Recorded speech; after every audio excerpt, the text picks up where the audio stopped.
on the ABC Listen app, your smart speaker, and on AM radio. This is The Conversation Hour on ABC Radio Melbourne and Victoria. Good morning, my name's Rochelle Hunt. If you want to join the conversation anytime you can, our number's 1300 222 774. Well, just recently we spoke about the dehumanisation of people experiencing homelessness when the Lord Mayor, Rick Neese, spoke about moving on beggars from the Melbourne CBD. And we spoke about the need for government support around the root cause of things like homelessness. Well, a campaign called HomeTime are calling for government to overhaul the housing system, and in particular for young people, because there is just simply not enough support for the 40,000+ young people who are homeless here in Australia. There's around 160 organisations that have come together that are calling for change, and I'm lucky enough to have three of them join me in the studio this morning. Kate Colvin is the CEO of Homelessness Australia. Warm welcome to you, Kate. Oh, thank you. Thanks for having me. And Atlas joins us as well. They have experienced homelessness themselves and are working really closely with this campaign. Atlas, welcome. Hi, thank you for having me. And Mel Dye, who's from Southside Justice Community Legal Centre. Morning, Mel. Hello to you. In just a moment, Mel, I want to speak to you about the idea of us criminalising homelessness, and in particular some local councils throwing around the idea of fining people who are homeless, which sort of just facepalm doesn't even begin with that. But Kate, let's start with you as the CEO of Homelessness Australia. This is a huge campaign. You've got around 160 organisations that have not only ideas, they have solutions. Before we get to those, can you paint us a picture of how big an issue homelessness is for young people, and what kind of age are we talking about here?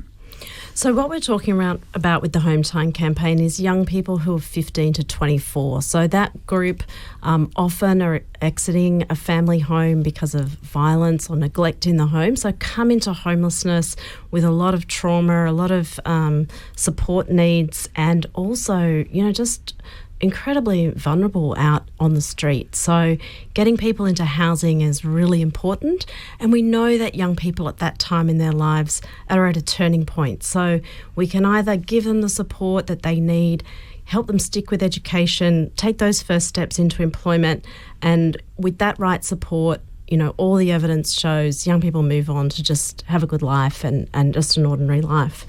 But if we don't provide that support, then what we know is that young people, the longer that they're homeless, the more likely they are to end up homeless repeated times over the course of their life, and to have other, devastating issues with health, with their, not really ever getting into employment, not having that base in education. So it's a step in time. It's such an important intervention to provide the housing that young people need, and we are half of the way there. So we've had the federal government commit $1 billion to youth housing. That funding round is just open now, but we need a couple of extra steps to really make sure that we've got the housing delivered on the ground. So what makes youth housing different to housing, to just emergency social public housing that's needed? What makes housing for young people specific? Yeah, really great question. So there's a couple of things. Firstly, if you're only 16 and you've not been able to stay safely at home, it's not just a roof over your head you need some support as well, because, anyone who's been 16 or who parents a 16-year-old knows that at that age, you still need some parental guidance to help you stick with school, to help you set the goals for the future of future life, help you connect with health, help you just navigate so many things.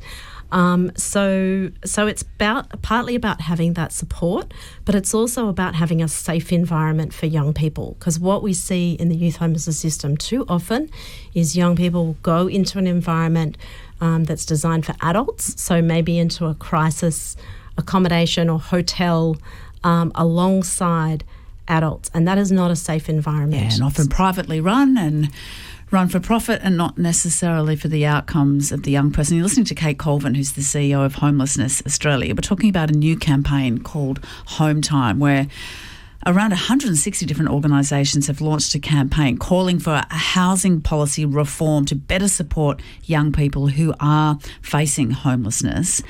Atlas is a part of this campaign, and Atlas, you are a part of it because you have experienced this yourself, and peer-to-peer support and hearing from those who have lived through this is always so important. Can you tell us a little bit of your story? Sure. I think my first experiences of homelessness were couch surfing as a teenager, and I think there is this perception of homelessness where it is, someone sleeping on a park bench. But if you think of home as somewhere safe and secure, that's something that I never had.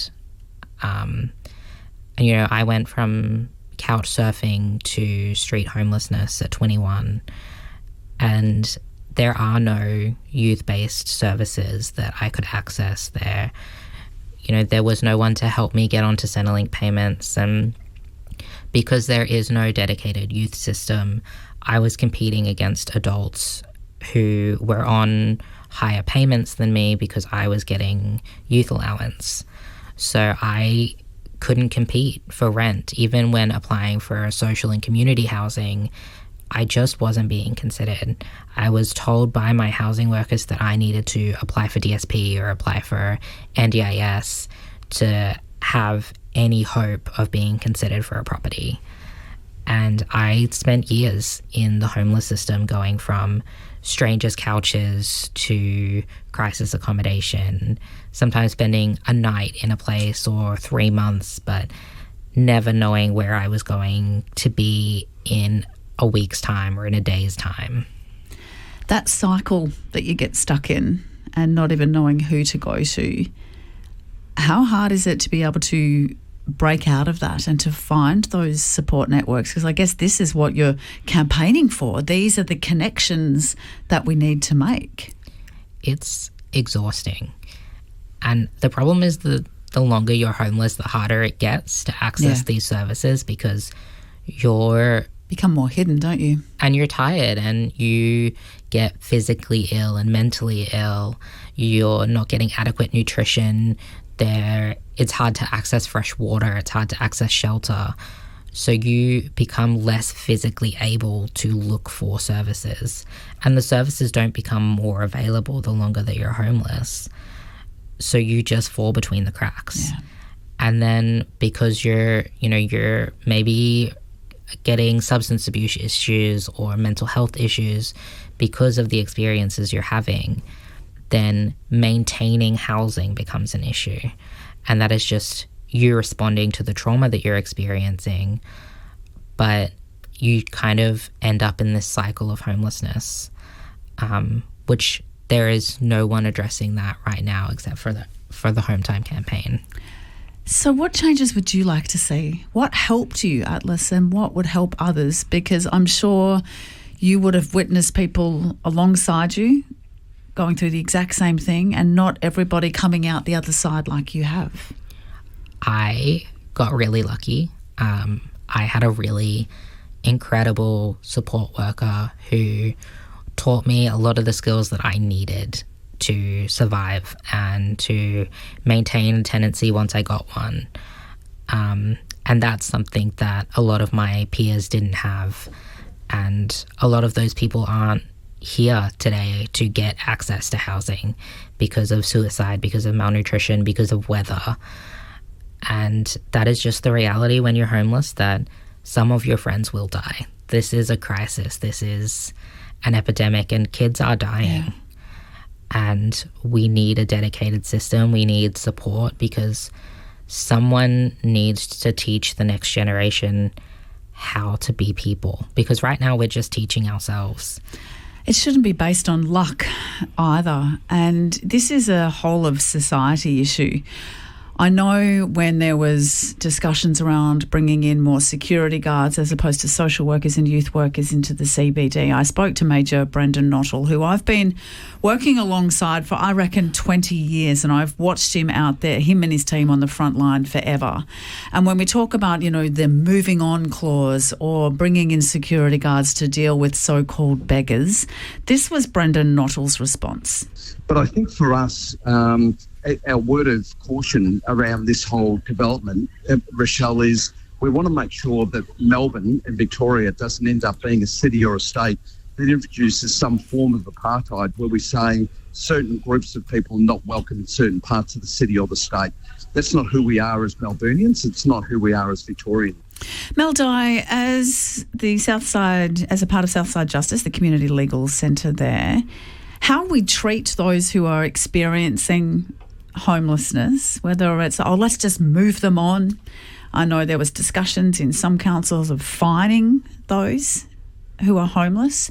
How much of an issue is that in us just not having a dedicated response as a society to youth homelessness? Well, Rochelle, thanks for that. It's really concerning that local governments are considering a punitive response to what is a very complex and long-term problem that we need to all address collectively. So it's local government, it's state government, it's federal, it's community services, it's the local community, it's police. And so thinking that one agency can potentially, address this issue is just ill-founded and not based on evidence. And it just adds to the stigma and to that cycle, Atlas, that you were talking about. Kate Colvin is the CEO of Homelessness Australia. What can be done? If you're working with Southside Justice, if you're working with people like Atlas, what are you calling for? You were saying you needed dedicated homes, you needed dedicated people to look after you. How do we change the system? So there's two things that are still missing. So we have had some commitment from the federal government for the capital that's needed to build homes, but there was two things just coming out of what Atlas was talking about that really tie into what HomeTime is calling for. Firstly, there's what we call the youth housing penalty, which is that young people are on youth allowance, which means they get less income than someone who's on job seeker or other payments, and so they can't get into housing, even social housing. So, providers just don't end up providing those homes to young people because they'll get so much less rent. And the it's less money that they have, the more ridiculous it is that we fine them, Mel.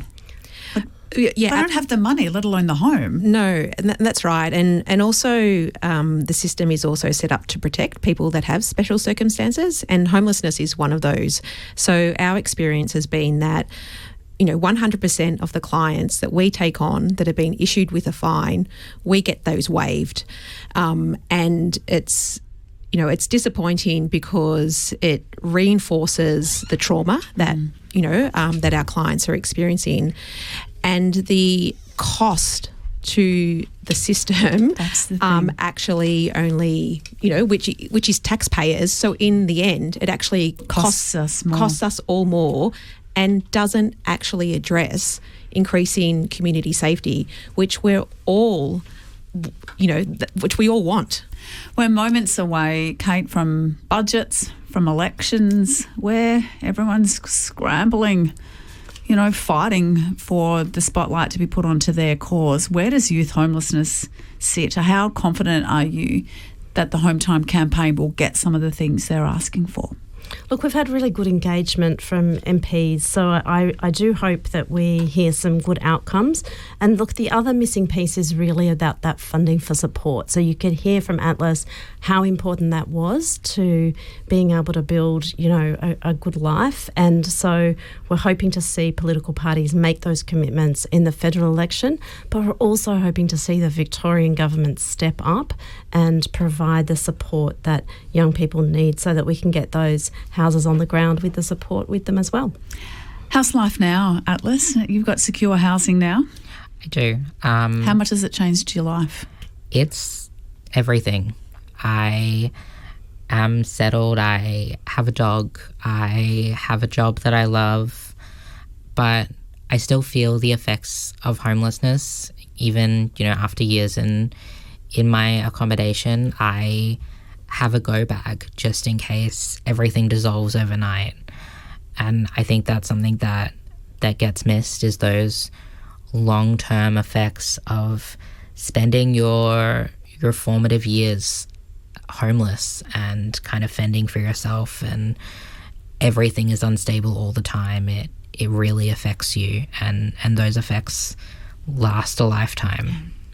Thank you for your retelling your story, because it mustn't be easy, but also for being the advocate that you are now, because as important as it is to, have the Kates and the Mels of the world, it's that real story, that lived experience that only you understand, Atlas, and we thank you for your story. Kate Colvin, CEO of Homelessness Australia, thank you. Mel Dye from Southside Justice, the Community Legal Centre there as well. That campaign we're talking about is HomeTime. I'm presuming people can jump online and can read about it and can get involved and can campaign for it if they would like to. Yes, it's hometime.org.au. Thanks so much for your time.